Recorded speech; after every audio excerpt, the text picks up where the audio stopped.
निश्चित भाव में कहीं ना कहीं ठकेईर शिकार होइथिबे। मु मध्य एभली परिस्थिति पड़ती आमको लोभ देखई आम भाविले जहाँ बढ़िया हम मु दुईटा संस्थार ठकई गोटे सरकारी संस्थार भी ठकई आ गोटे बेसरकारी संस्थार भी ठकई पैसा मु आरेंजमेंट करी जुगाड़ करी देदेली से संस्था किछि दिन पर जना पड़ा जे ये संस्था पूरा ठक अच्छी आउ से खोजे कौन एफआईआर देवे कौन से कौन सी प्रकार ना ये दिलीप बाबू को कहले काले जदि होता मुझे भी आईपारि ना से टंका भी सब चलीगला। एवं आधुनिक समाज रे आमे जमिति भाव बजारीकरण रे घेरी होकर रहीचु आम परी उपभोक्ता को सुरक्षा देवाई 1986 मसीह आज दिन में प्रथम थर पर उपभोक्ता सुरक्षा आईन प्रणयन होइथिला आउ सेथिपई आज जातीय उपभोक्ता दिवस भाव पालन करा जाय थाए। उपभोक्ता आंदोलन एक लंबा इतिहास अच्छी। प्रथम थर पर यह मार्च मास 15 तारिख 1962 मसीह अमेरिकार से समय राष्ट्रपति जॉन एफ कैनेडी उपभोक्ता अधिकार को नहीं तांकर जो पार्लियामेंट रे सदन अच्छी ताकू कांग्रेस कहा जाए कांग्रेस को एक विशेष वार्ता से पठेइथिले आ सेही दिन ठार उपभोक्ता अधिकार विषय रे सारा पृथ्वी रे चर्चा होइथिला। आज प्राय 8 दशक पर यही सचेतनतार फलस्वरूप सामग्री और सेवा प्रदानकारी विभिन्न संस्था तथा व्यक्ति विशेष आज अधिक उत्तरदायी हेउछन्ति। भारत में खाउटी सुरक्षा आईन 1986 मसीह प्रणयन होगा पर वर्तमान परिप्रेक्षी एथिरे आउ से आईन आधार रे आम उपभोक्ता को संपूर्ण भाव में न्यायपूर्ण भाव में न्याय प्रदान करबा एवं सुरक्षा देवा ये कामटी आउ हेई पारुना आउ सेइथिपाई बहुत बड़ा गोटे परिवर्तन आवश्यकता पड़िला। गत 2 दशंधि उपभोक्ता माने उपभोक्तावाद बा कंज्यूमरिज्म रो एक प्रकार एबे विराट विस्फोरण होइछि। लोक तार परिवर्तन पाई लोक माने समस्ते न्याय पाइबा पाई परिवर्तन करिया पाई आईन को बारंबार परामर्श देइछन्ति तागिद भी करिछन्ति। एणु ताकू आधार करिकी आजिर दिन रे आहुरी मध्य जो आधुनिकता आम पाखक आसला से सोशल मीडिया आसला इंटरनेट आसला बहुल प्रचार प्रसार है एवं यह द्वारा मध्य लोक माने अधिक माने ठकईर शिकार हेले।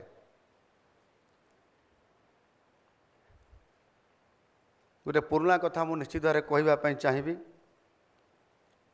जे से भली भाव में ठकई चली अनेक समय रे उपभोक्ता मान को ठकुंट लोक मैंने संस्था व्यक्ति विशेष समस्ते। गोटे कथा अच्छी जे फ्लाई बाय नाइट ऑपरेटर्स अर्थात आमे भी गोटे छोट थिला समय प्राथमिक विद्यालय पाठ पढ़ला बेले गोटे आम पाखरे गोटे भल सुंदर कथाटे थिला जानापी आमको आकर्षित करने मामू घरे गोठे गाई राति पाइले गोटे नहीं मामू घरे गोठे गाई राति पाइले गोटे नहीं सेवा और सामग्री जोगई दौथुबा एई भली भाव में अनेक संस्था कंपनी संगठन व्यक्तिगत भाव में समाने अनेक आसीबे प्रलोभन देखैबे आउ से संपृक्त होगापाई कहिबे इन्वेस्टमेंट करियापाई कहिबे पैसा नहीं जिबे किंतु जेते बेले आपण पाइबा समय को आसीबो जे मु टंका देइछि माने तार डबल पाइबी 2 वर्ष रे मु गोटे इन्वेस्टमेंट करिछि माने से जिनस आसिक मो पाखरे पहुँची जीवो ठीक 6 मास पर कि वर्ष पर कि 2 वर्ष पर किंतु जेते बेले ठीक 6 मास हो जीवो कि 2 वर्ष हो जीवो जो संस्था माने आपण मानकठू पैसा नहीं जाइथिबे एवं आमको इनभेस्टमेंट आकार में परवर्ती पर्यायर तार मूल सहित लाभ फेरैया से समय आउ कहीं नथिबे आमे खोजिले आउ कहा पाऊ नथिबा एक सत्य कि नुह 2010 मसीहा कथा आड़ को आप जातु 2010 दशक जिते छतु फुटला भाया अनेक प्रकार चिट फंड संस्था आसिकी गोटे पर गोटे आपण मानू जिते आपण मैंने कठिन परिश्रम करी रोजगार करी जो अर्थ को आपण मैंने सरकारी बैंक रे आमे रखिबा जगार आमे से टंका को बेले बेले बैंक रू काढ़ी भी चिटफंड संस्था रे देले बेले बेले आमे जो टंका घरे रखी आम बाक्स साउती करी से टंकार एजेंट माने आसिक से संस्थार आम पाखर तुम 2 गुणा हो 4 गुणा हो तुम एत पैसा पाइब एमती कहीकि से चिटफंड संस्था मैंने आसिक आम घर पैसा को बाहर करी आमे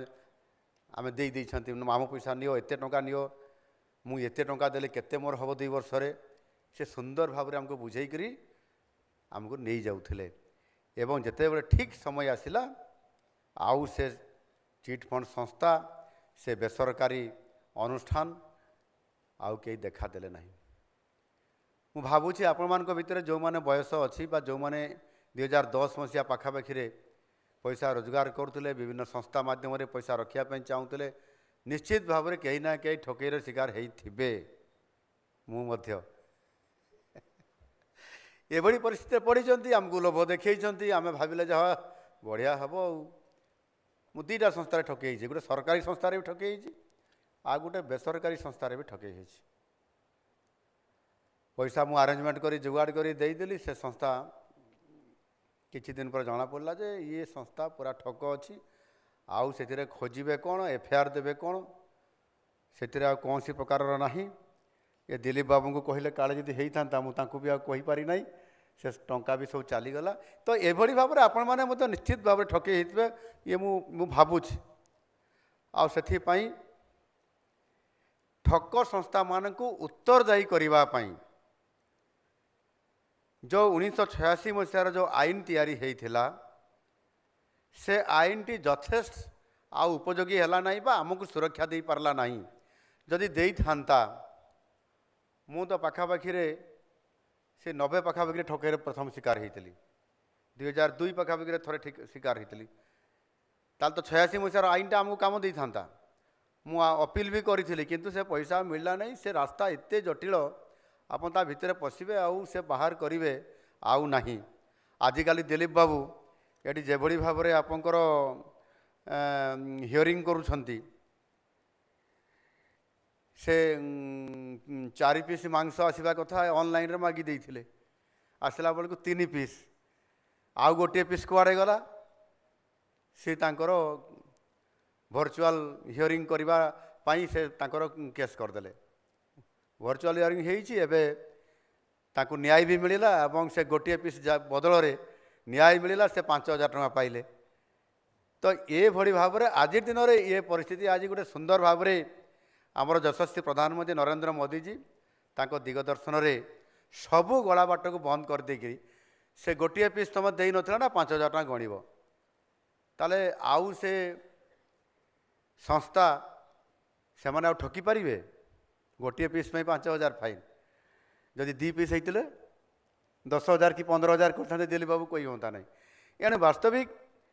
नरेंद्र मोदी जी जिते बड़े देखिले जे गला बाट बहुत अच्छी से गला बाट को बंद करने 1986 मसीहार आईन यथेष्ट नथिला आ सेइथिपाई से गला बाट को बंद करने तार आवश्यकता थिला आ सेथिपाई संपूर्ण भाव में विभिन्न स्टेट होल्डर सहित विशद भाव में आलोचना कलापर संसद रे नुआ उपभोक्ता आईन 2019 आलोचना है पारित है एवं 2020 जुलाई 20 तारीख रे यह महामहिम राष्ट्रपति द्वारा स्वाक्षरित होगा पर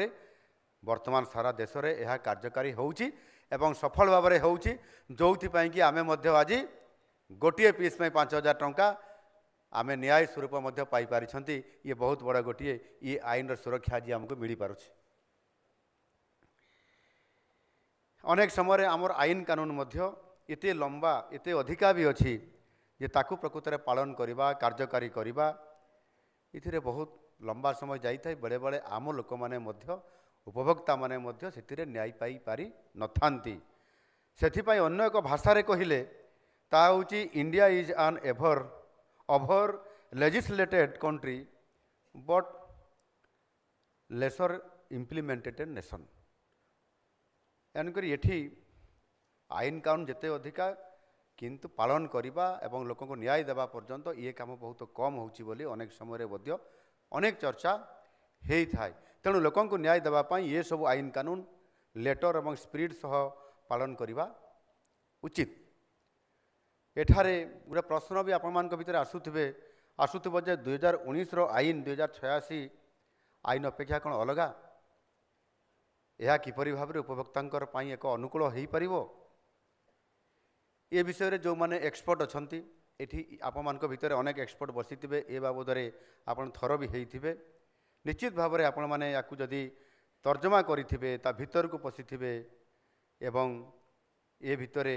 ଆପଣ ଯଦି ଅଧିକ ଲୋକମାନଙ୍କୁ ବି ସଚେତନ କରାଇ ପାରିବେ, ତାହେଲେ ନିଶ୍ଚିତ ଭାବରେ ଆପଣମାନେ ଲୋକମାନଙ୍କୁ ନ୍ୟାୟ ଦେବାରେ ସହଯୋଗ ମଧ୍ୟ କରିପାରିବେ। ଏଣୁ ମୁଖ୍ୟ ପ୍ରାବଧାନ ହେଉଛି ନୂଆ ଅଧିନିୟମ ଅନ୍ତର୍ଗତ ଏକ କେନ୍ଦ୍ରୀୟ ଉପଭୋକ୍ତା ସୁରକ୍ଷା ପ୍ରାଧିକରଣ ଗଠନ ଯାହା କରାଯାଇଅଛି, ଯେଉଁଥିପାଇଁ କି ପ୍ରଥମ ଥର ପାଇଁ ଉପଭୋକ୍ତାଙ୍କୁ ଏକ ବର୍ଗ ବା ଏକ କ୍ଲାସ୍ ଭାବରେ ବିବେଚିତ କରାଯାଉଛି। ଏଣୁକରି ଆମେ କେତେବେଳେ କନଜ୍ୟୁମର ହୋଇପାରିବା, କେତେବେଳେ ଉପଭୋକ୍ତା ହୋଇପାରିବା? ସମସ୍ତେ ହୋଇପାରିବା। କିନ୍ତୁ ଯେତେବେଳେ ଆମେ